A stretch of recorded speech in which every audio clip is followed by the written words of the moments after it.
প্রথম যেদিন শ্বশুরবাড়িতে পা রাখলাম সেদিনই বুঝতে বাকি ছিল না আমার স্বামী আমাকে বাধ্য হয়েছিল বিয়ে করতে। হয়তো বৃদ্ধ বাবা মায়ের কথা রাখতে, বাসর ঘরে সব নিয়ে আশা করে স্বামীর হৃদয় নিংড়ানো ভালোবাসা পেয়ে নিজের জীবন সার্থক করতে। কিন্তু আমার হয়েছে উল্টো। আমার স্বামীর নাম পাভেল, একটা প্রাইভেট কোম্পানিতে জব করে। বাসর ঘরে আমি তার জন্য অধীর আগ্রহ নিয়ে লজ্জা লজ্জা মুখে বড় একটা ঘুমটা টেনে বসেছিলাম। তখন সে ঘরে এলো। আমি বুঝতে পারলাম, আধো আবছাই বুঝতে পারলাম সে পানি খেলো 1 গ্লাস ঢক ঢক করে। তারপর আমার পাশে বসে কাঁপা কাঁপা গলায় বলল, আমার সকাল থেকে ভীষণ জ্বর। আমার ঘরে শুয়েছিলাম, পাশের ঘরে শুয়েছিলাম। মা জোর করে পাঠিয়ে দিল। আসলে আমি আপনাকে কষ্ট দিতে চাইছি না, যদি অনুমতি দেন আমি এখানে শুতে পারি। আমি হতবাক হয়ে গেলাম কথা শুনে। লোকটার গায়ে জ্বর, নিজেই ঘুমটা সরিয়ে তাকে স্পর্শ করতে যাব, তখন চমকে উঠে বলল, প্লিজ কিছু মনে করবেন না, আমার বিশ্রাম দরকার। তাকে প্রথম স্পর্শ করার সৌভাগ্য আমার সেদিন হলো না, তাই মাথা নেড়ে সম্মতি দিলাম, আপনি শুতে পারেন। সে আমার পাশে গুটিসুটি হয়ে আছে। আমি পাশে থাকা একটা চাদর তার গায়ে জড়িয়ে দিলাম। সে মৃদু চোখে একবার তাকে গভীর ঘুমে তলিয়ে গেল। আমি বুঝে গেলাম আমার এভাবে বসে থাকা অহেতুক। তাই দেরি না করে নিজের কাপড় চেঞ্জ করতে ওয়াশরুমে গেলাম। ফিরে এসে খুব খারাপ লাগছে। আচ্ছা, ওর জ্বর কি খুব বেশি? জলপট্টি দিতে হবে নাকি? আমি আস্তে আস্তে মানুষটার কাছে গেলাম। নিজের হাতটা আর কপালে রাখতে যাব, ঠিক তখনই বিড়বিড় করে বলল, নীলা, একবার ফিরে আসো। দেখো, তোমার পাভেল তোমাকে আজও ভুলতে পারেনি। তুমি আমার হৃদয় জুড়ে এখনও আছো। কেন ভুলতে গেলে আমায়? কেন চলে গেলে আমাকে ছেড়ে? আমি চমকে উঠে হাতটা টেনে নিলাম। কপালে বিন্দু বিন্দু ঘাম জমতে শুরু করেছে। কে এই নীলা? তাহলে কি পাভেল আমাকে বাধ্য হয়েছে বিয়ে করতে? আজও কি নীলাকে ভুলতে পারেনি? মায়াতলি গ্রাম, আর সব গ্রামের মতোই সুন্দরতায় ভরা। এই গ্রামের মেয়ে আমি, রূপা।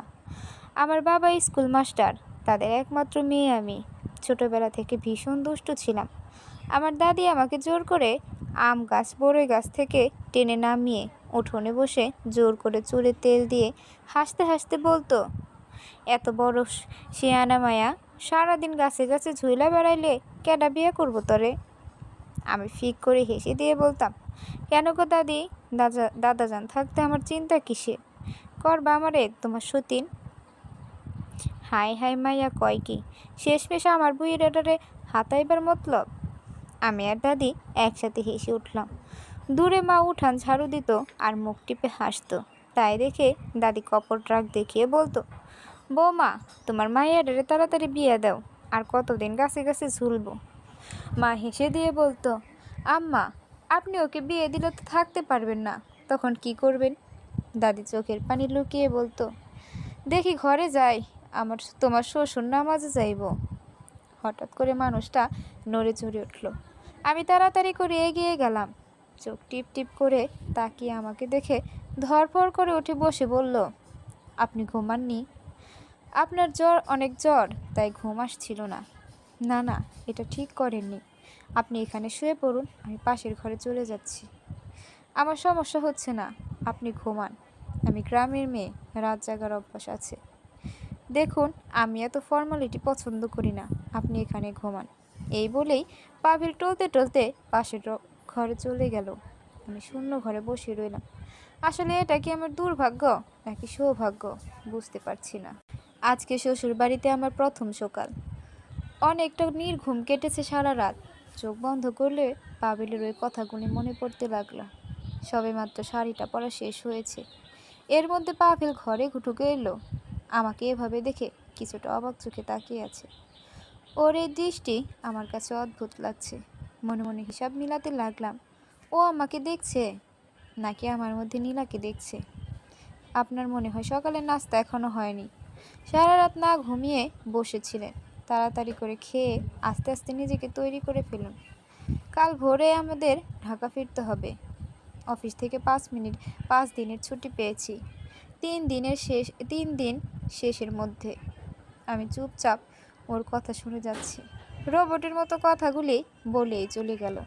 একবারও বলল না, বাহ, এই শাড়িতে তোমাকে দারুণ লাগছে, তোমার ভিজে চুলে একটা গোলাপ গুজে দিই। একবারও বলল না, জানো রূপা, ঠিক তোমার মতো একটা মেয়ে আমি আমার বউ হিসেবে চাইতাম। বৌমা, চলো নাস্তা করবে।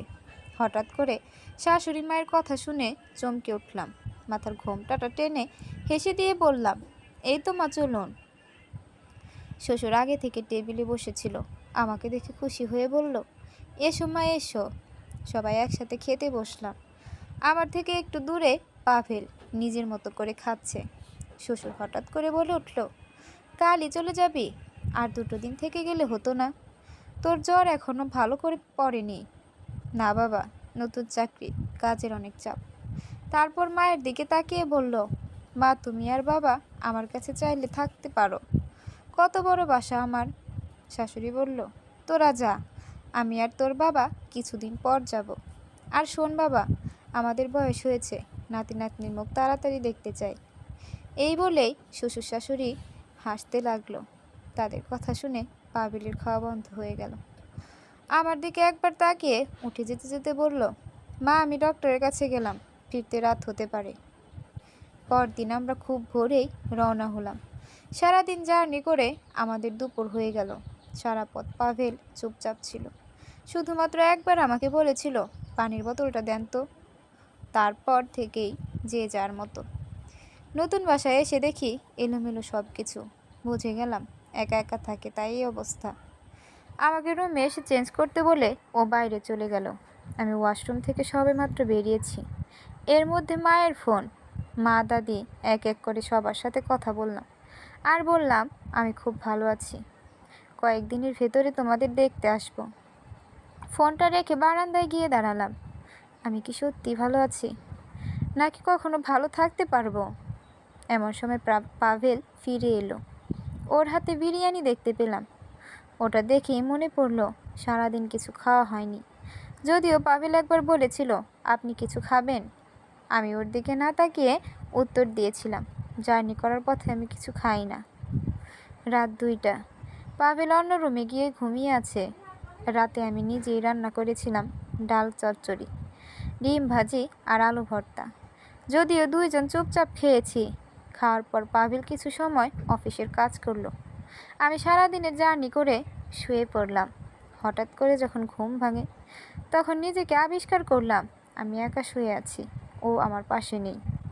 আমার বুঝতে সমস্যা হলো না এর কারণ কি হতে পারে। খুব জোরে চিৎকার করে কাঁদতে ইচ্ছে করছে। কেন করছে আমার সাথে এমন? কেন আমাকে বিয়ে করেছিল? একবার ওর মুখোমুখি আমাকে হতে হবে। কেন আমার সাথে এমন বিহেভ করছে? ভোরে ঘুম থেকে উঠে ওর জন্য নাস্তা তৈরি করলাম। পাভেল সময় মতো ঘুম থেকে উঠে নিজের কাজ সেরে খেয়ে অফিসে চলে গেল। যাওয়ার আগে একবার শুধু বলল, ফ্রিজে মাছ মাংস সব কিছু আছে, আপনার যা ভালো লাগে রান্না করতে পারেন। আর শুনুন, আমি ছাড়া দরজা খুলবেন না। এই বলেই চলে গেল। আমি ফ্রিজ থেকে মাংস মাছ বের করলাম, রান্না করে সব গুছিয়ে রাখলাম। পাভেল একবারের মধ্যে ফোন করলো। আমি খুব খুশি হয়ে ফোনটা রিসিভ করলাম। মনে মনে ভাবছিলাম, হয়তো আমাকে বলবে, রূপা, আমি তোমাকে খুব মিস করছি, সময় মতো খেয়ে নিও। ফেরার পথে তোমার জন্য একটা বেলি ফুলের মালা নিয়ে আসবো, আমার হাতে পরিয়ে দিয়ে 2 চোখ ভরে তোমাকে দেখব। কিন্তু না, এই সব কিছু বলেনি। শুধু বলল, আমার ফিরতে রাত হবে, খিদে লাগলে যেন খেয়ে নেই। এভাবে কেটে গেল কয়েকদিন। দুজনে একই ছাদের নিচে, কিন্তু কত দূরে। পাভেলকে আমি লজ্জায় বলতে পারি না কেন আমাকে ওর ভালোবাসা থেকে দূরে ঠেলে রেখেছে। পারি না বলতে, আমি তোমার ভালোবাসা পাওয়ার জন্য ছটফট করছি। সেদিন কি সমস্ত ঘর মুখ গোছাতে গোছাতে পাভেলের ডায়েরিটা হাতে পেলাম। একবার মনে হলো কারো অনুভূতি ছাড়া তার জিনিস ধরতে নেই, কিন্তু আমার কাছে নীলা একটা ভয়ঙ্কর জগৎ, যা আমার জানা একান্ত দরকার। ডায়েরিটা খুলে চোখের সামনে মেলে ধরলাম। সুন্দর গোটা গোটা করে লেখা কিছু কথা। এক মনে পড়তে শুরু করলাম। প্রিয় নন্দিনী, তুমি ভালো করেই জানো আমি তোমাকে ভালোবেসে এ নামে ডাকি। আচ্ছা নীলা, তোমার মনে আছে সেদিনের কথা, যেদিন তোমাকে আমি প্রথম বই মেলায় দেখেছিলাম? তুমি খুব বন্ধুদের সাথে মজা করে ফুচকা খাচ্ছিলে। জানো, সেদিন দেখেই আমি তোমার প্রেমে পড়ে গিয়েছিলাম। এক বন্ধু হঠাৎ করে আমাকে ডেকে বলল, আরে পাবেল যে, কেমন আছিস? এরপর সবার সাথে পরিচয় করিয়ে দিল। তুমি একবার আমার দিকে তাকিয়ে একটা মিষ্টি হাসি দিয়ে আবার খাওয়ায় মন দিলে। আমি অপলক চোখে তোমাকে দেখেছিলাম। কিছুদিন পর সেই বন্ধুর কাছ থেকে তোমার নাম্বার নিয়ে আমাদের যোগাযোগ করা, সেই শুরু ভালোবাসা। দেখতে দেখতে 4 বছর কেটে গেল। আমার আমার লেখাপড়া শেষ হলো, জব ঠিক হলো, তোমারও লেখাপড়া শেষ। এখন আমাদের স্বপ্ন পূরণ হবার পালা। কিন্তু আমার কি দুর্ভাগ্য, একদিন খবর পেলাম তোমার শরীর অনেক খারাপ, হাসপাতালে তুমি ভর্তি। আমি হাসপাতালে গেলাম, তোমার ধরা পড়লো ব্লাড ক্যান্সার। আমি পাগল হয়ে গেলাম এই খবর পেয়ে। কি করব, কোথায় নিয়ে যাব বুঝতে পারছিলাম না। মাত্র 2 মাসের মাথায় তুমি আমাকে ছেড়ে চলে গেলে। একবারও ভাবলে না তোমাকে ছেড়ে আমি কিভাবে বাঁচব? জানো নন্দিনী, তুমি চলে যাওয়ার পর আমি পাগলের মতো ঘুরে বেড়াতাম। একদিন বাবা মা আমাকে জোর করলো বিয়ে করবার জন্য। নিজের জন্য না, তাদের জন্য রাজি হলাম বিয়েতে। যেদিন মেয়েটাকে দেখতে গেলাম, প্রথম দেখাতেই চমকে উঠেছিলাম।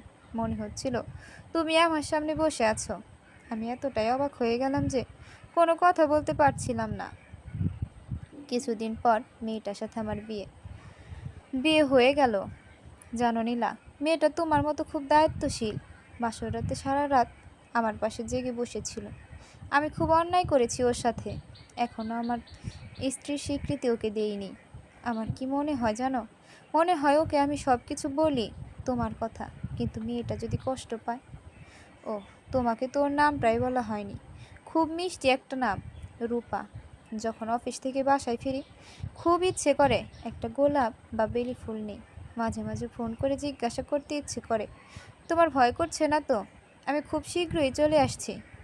বলতে ইচ্ছে করে, শোনো, আজ তোমার সব রান্না বন্ধ, চলো সারাদিন তোমাকে নিয়ে ঘুরে বেড়াবো। আচ্ছা নীলা, তোমার ভালোবাসা থেকে যদি একটু ভাগ রূপাকে দেই, তাহলে কি তুমি কষ্ট পাবে? তুমি কি মেঘ হয়ে বৃষ্টির সাথে ঝরে পড়বে? তুমি কি দমকা ঝড়ো বাতাসে তোমার চিৎকারের আর্তনাদ মিশাবে? আমার চোখ থেকে টপ টপ করে পানি পড়ছে।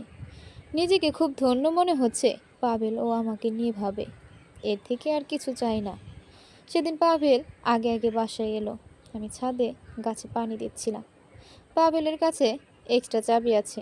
ও বাসায় ঢুকে আমাকে না দেখে সারা ঘর খুঁজতে লাগলো। আমি ইচ্ছা করে দেরি করতে লাগলাম। আমি চাইছিলাম ও আমার কাছে আসুক, না বলা কথাগুলি বলুক। আমি আমার মতো কাজ করে যাচ্ছি আর মনে মনে হাসছি। এতদিন অনেক কষ্ট দিছ, এবার মজা বোঝো। এমন সময় হাঁপাতে হাঁপাতে পাভেল ছাদে চলে এলো। এসে একটা ধমক দিয়ে বলল, এসবের মানে কি রূপা? আমি তোমাকে সারা ঘরে ডাকছি আর তুমি এখানে? আমি হাঁ করে তাকিয়ে আছি। আজ ওর কি হলো? আমাকে ওভাবে তাকিয়ে থাকতে দেখে হঠাৎ করে জড়িয়ে ধরে বলল, রূপা, তুমি হারিয়ে গেলে আমি মরে যাব। তোমাকে আমি হারাতে চাই না। আমি হতবাক হয়ে আছি। লজ্জা পেয়ে পাভেলের বুকে মাথা রাখলাম। নিজেই জানি না চোখের জলে কিভাবে ওর জামা ভিজে গেছে। অনেক সময় পর ওকে বললাম, এই যা, চোখের জলে তোমার জামা ভিজিয়ে দিলাম। পাভেল আরও জোরে মুখের সাথে জড়িয়ে ধরে বলল, রূপা বলো, কখনো আমাকে ছেড়ে চলে যাবে না? আমার অনেক কষ্ট হয় ছেড়ে চলে গেলে। আমি পাভেলের বুকে মাথা রেখে বললাম, তোমাকে কোনো দিন ছেড়ে যাব না, কোনো দিনও না। আমাদের খুশি দেখে সেদিন আকাশে খুশিতে ঝলমল করছিল। পাখি বারবার মিষ্টি সুরে গান গাইছিল। নিজেকে মনে হচ্ছিল পৃথিবীর সবচেয়ে সুখী। স্বামীর কাছে স্ত্রীর স্বীকৃতি পেলে পৃথিবীর সব সুখ তুচ্ছ মনে হয়। এভাবেই বেঁচে থাকুক পৃথিবীর বুকে ভালোবাসাগুলি।